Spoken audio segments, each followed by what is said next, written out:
Great. Hi, everybody. I'm Mike Eberhardt. I'm a professional narrator and voiceover artist, and I'm today's pinch reader. And I'm so excited to read this to you. I've only read the first chapter, and this book just starts like at 100 miles an hour, and I cannot wait to find out what happens. And so we're going to actually start right at chapter 1 on the first page. All right, you guys ready? Let me get this in a good spot. Here we go. Alex scanned the room. Little more than a small hard box set aside to interview the riskier patients of SINAI General, and then look back at her patient, her last session of the day. He wore a crumpled smock, a waxy complexion, and the panicked look of a crime victim certain his attacker would return in his sleep. "There, that's what I saw before. It's starting again," Austin said, nodding toward the corner of the room. Alex saw nothing but a sterile clinic room floor and a few dust bunnies. "It's okay, Austin. You're safe here," she said, watching as he groped to clench the table edge, knuckles white. Trembling spread through his body, rattling the table legs upon the tattered linoleum. Alex set her hands on the metal surface. The added weight quieted the din, her fingertips inches away from his injured forearm. Gauze bandages concealed poker-sized burns. Thin cables from the core of a particle detector, the monstrous machine resurrected at the old physics lab, had pierced this man's flesh. Not long after, he lost touch with reality. Another reckless experiment. "Don't you see it?" he said, his breath shallow, his spiky energy almost contagious. Alex leaned in, trying to catch his twitching eyes. "See what? Tell me." "They're always happening," he said, voice rising as he ramped his large body up into a wicked fast rock, forward and backward. Built stocky, athletic and solid like a pit bull, Austin dwarfed the creaky wooden chair. "I know you're scared, but you're at SINAI General, the psychiatric unit, and you're safe." "You don't believe me!" He spat, spittle spraying from his lips, eyes darting in circles, then pressing closed in a tight set of wrinkles. Shaking his head, he grabbed the sides of his chair, rocking and mumbling incoherently, muddling any chance of comprehension. Her stomach shrunk at the sight of him slipping, so in need of firm ground. "This morning at the complex, people said you seemed fine. The experiment you were working on was running smoothly until there was a problem in the counting room." Austin cringed, rocking and mumbling. "They said you went in, and when you came out, you were hurt, holding your arm. You ran under your desk, and when your friends tried to help, you attacked them and ran into a closet."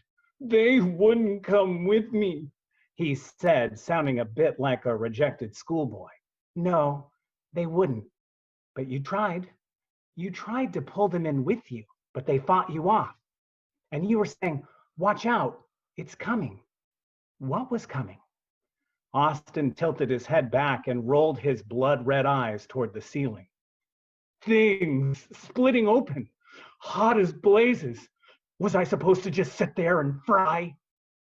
Sit there and fry, not again. The words all too closely resembled the half-baked comments that flowed from her father's lips just before he pulled one of his vanishing acts. Between bouts of insanity, her father had often spoken of his work in particle physics. Really, he talked to her about little else. And to be honest, even when he spoke physics fact, it more often than not sounded fiction. After he left for the last time, science ceased to be meaningful. Many things ceased to be meaningful.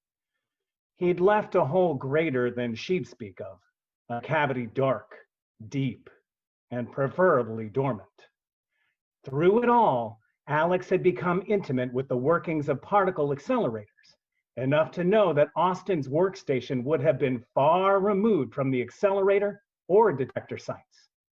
"No, of course not. But what do you mean, things split open?" The rocking and mumbling resumed.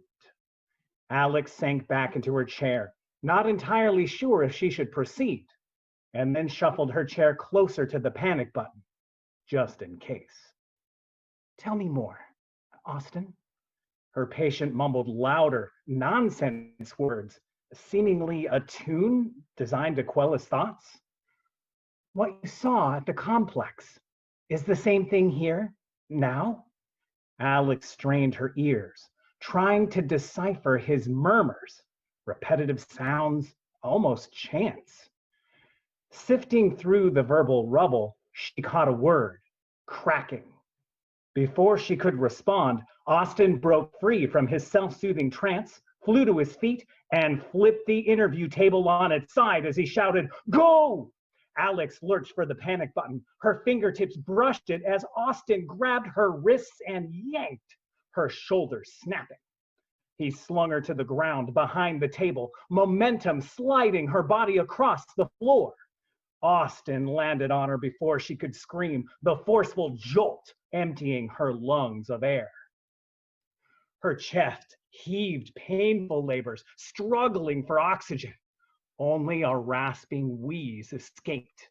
Needles stabbed as she twisted for comfort and breath. "Get off me!" she choked, squirming and pushing under his weight. "Shh!" Austin whispered as he covered her mouth with his hand. Alex's eyes flew wide open.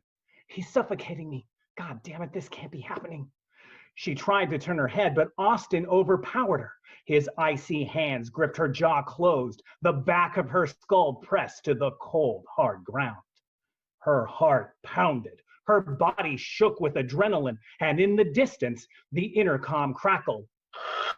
"Code Yellow, interview room 4. Staring at ceiling tiles through blurred, watery eyes, she forced her lungs to accept any wisp of air they could find. Alex's faint breath pushed against Austin's palm and then hotly back into her face. But gaps slipped between his fingers, and air reached her lips, and after what seemed like an eternity, her chest loosened. With strength renewed, Alex let loose a gravelly, partially muffled wail. He blocked her cry with a forearm across her teeth, and in return she bit hard. Pretty sure she wasn't supposed to bite her patients. Probably an ethics violation of some sort. On instinct, she crunched down, a break in the skin prevented only by his muslin sleeve. Austin grunted. Shit! The chomp was enough of a surprise to knock him off balance. Alex rammed her knee between his legs. Geez, I'll lose my license for sure now. And in a jerky, frantic chest press motion, thrust his concrete bulk off of her. She scrambled away, sizing up her location. Austin sat curled on the floor between her and the door, blocking her exit, with an almost comical look on his face. Eyebrows askew, mouth half open, and in obvious pain, he continued to scan the room's corners. Whatever Austin saw was quite real to him. Whatever Austin saw terrified him. His eyes made that clear, as if he'd entered the same oblivion her father had during his fits many years before.